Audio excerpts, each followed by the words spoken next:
Hey everyone, Zero Jada here with the XBLA Fans channel. I'm here to give you a quick taste of Legend of Keepers, a dungeon management simulator where it is your job to oversee an entire dungeon, set up traps, manage the monsters, and make sure that no pesky adventurers steal your gold. Actually, it's not really your gold. The entire story behind this is that a corporation has hired you to take care of these dungeons, and the actual intro is a woman behind a desk, I believe a Cyclops, if I'm remembering correctly, telling you all this in a kind of funny way. If you do die or lose, and the adventurers get the money, they're like, "No, don't worry about it. It is in the budget to do for that to happen, so don't worry about that." Or if you die, it's like, well, the Archlich is going to have to work overtime to get you back up, sort of thing, which I kind of like that sort of thing. There's also another little fun twist I'll show you in a little bit. But I played a bit of this, and outside of some weird gameplay stuff they don't really explain to you, it's been fun. So as you can see, I am level 5 with the slaveholder here. This game does have some roguelite elements. So from if you look at the right here, you can see there's I've unlocked 2 dungeons here. Each dungeon has its own set of monsters and traps that it comes with. So if I go from this dungeon to this dungeon, or if I die, the only thing that really transfers over is my my level from my manager here, which I've gotten to level 5, and I've unlocked some ability points here, which I've invested in some skills, one of which allows me to allows my monsters to enrage if one of their party members dies. The one thing that does change there is if I get high enough, I can actually start with like a vampire or a skeleton dog as part of my team. So here's the other fun thing. If I hit the info button, he's got like a little blurb about him that you might see in like a business brochure. Or like in a meeting, like, this person's very good at this, and we would recommend him for this position, sort of thing, which is something I really like. They also have their own stats and abilities, which will come into play later. And if you look at the top here, I've actually unlocked the Enchantress by getting this guy to level 5. And if I get her to level 3, I get this character. And then there's these 3 other ones that came with this deluxe version of the game, which I haven't really tried yet. It is inevitable. Let's see. It's a passion.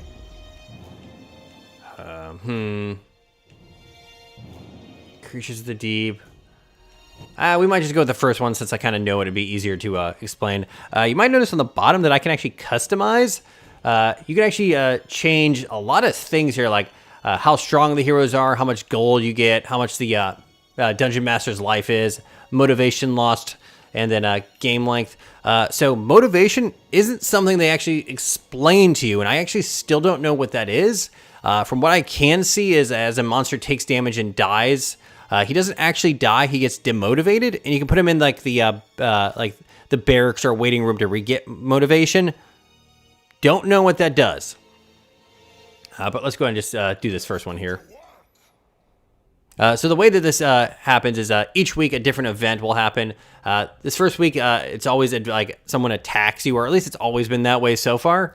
The next week, I can go to the engineer to buy new or upgrade traps, the merchant to buy new traps, or a random event, and then you can see that it'll progress.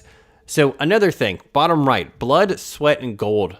None of that's explained. The gold self-explanatory, but this blood and sweat are also different currencies, which you use for different things, upgrading your monsters and stuff like that. So here are my adventurers, and if you play Darkest Dungeon, this might look familiar. They have all of their stats, their health, their morale, and then their like attack, strength, and speed. Higher speed, you go you go first.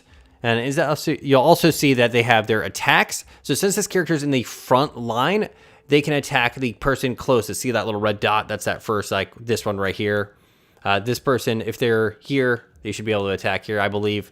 And she can actually attack anyone here. Put you there. We'll put Fish there, and then Incus there. Yeah, that's pretty good. So to progress to the next scene, we go there. And if you look at the top, skulls mean you're placing monsters, bear traps, of course. Let's go ahead and put a horn here so it'll rally my monsters. That little globe there allows me to use one of my master's abilities. And let's put you here. You there, and then you there. And then we're going to get them with a circular saw at the end there. Oops. We're going to change that. I had it sped up.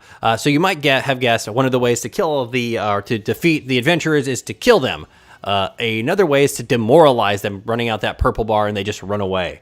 So if you kill them, you get the blood. If you make them run away, you get the sweat, and then if you win, you get the gold, depending on the reward for the dungeon or for the defense. So let's see.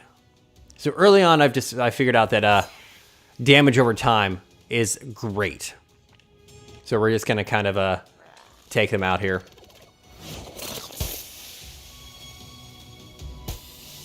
And damage over time affects stack, so you can have someone burning, bleeding, and poisoned, which is great. So here's another little quirk. See how that doesn't immediately populate with the reticle? If you pick a skill, then it always defaults to like the one on the right. So I've accidentally used this one a few times, but we're gonna go ahead and hit him. There is a nice touch. You'll see that it shows how much damage an attack's gonna do.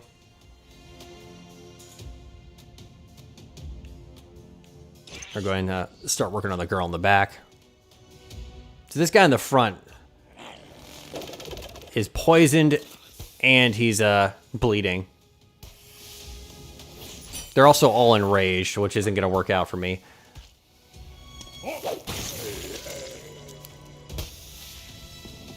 It's fine. Oh, they healed.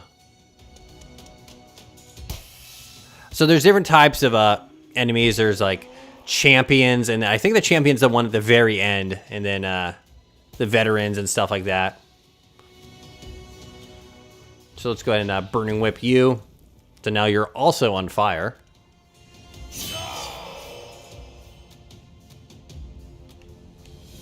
Let's see. Oops. Come on. There you go. Oh, hold on. There it is. Fireball. So she was weak to fire, which is great.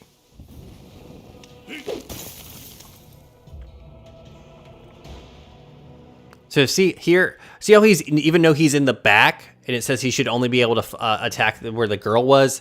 Since there's no one there, it'll allow me to yeet this at him and do some damage, which is nice. And then this should finish him off.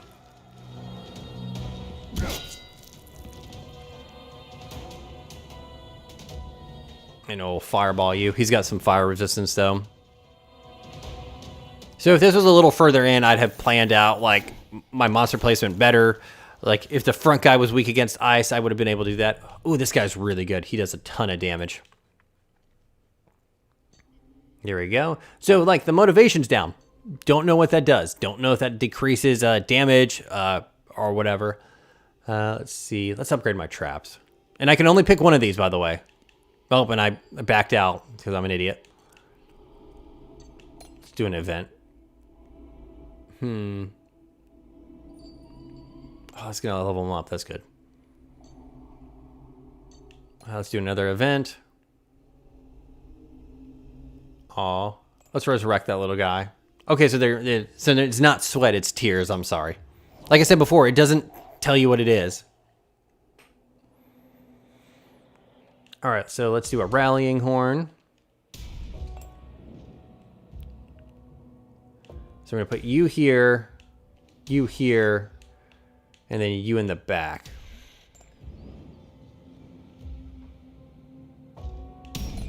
We'll finish off this group and I'll end it here. But yeah, like outside of it just not explaining random, like those two random things, it's been fun. Also, I can increase the speed, which we'll do here. And if you increase the speed, the little loading sweeper actually moves faster, which is really funny. I like it.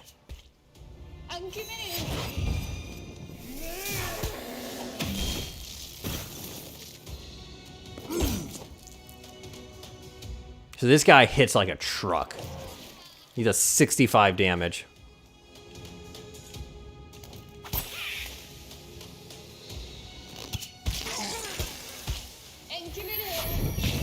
Oh.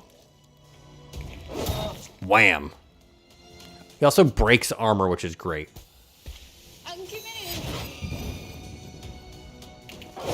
Wham.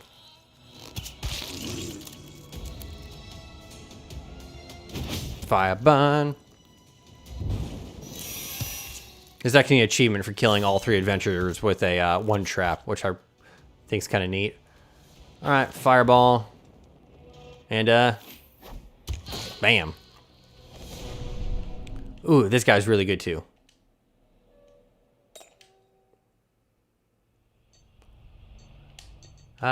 So yeah, here, I'm gonna show you the engineer since I didn't last time. You just increase the stats. Same with your monsters. You can upgrade them and stuff like that. Also, the thing in the upper left that's vying for my attention.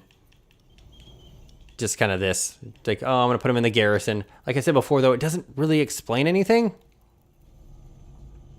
But yeah, anyways, I am ZeroJD. This is the XBLA fans channel. There's also the, if you look at the bottom, there's artifacts that you can get that increase stats. My favorite is the boots that give your front monster a whole bunch of more speed. So if you saw like guy with a giant mace, if I had him in the front, he just wrecks. You can do like rituals that start the adventurers off poisoned or burnt or something like that. So yeah, it's got some depth to it and it's enjoyable.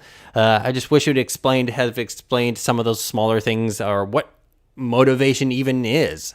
Thank you very much. Have a nice day. Goodbye.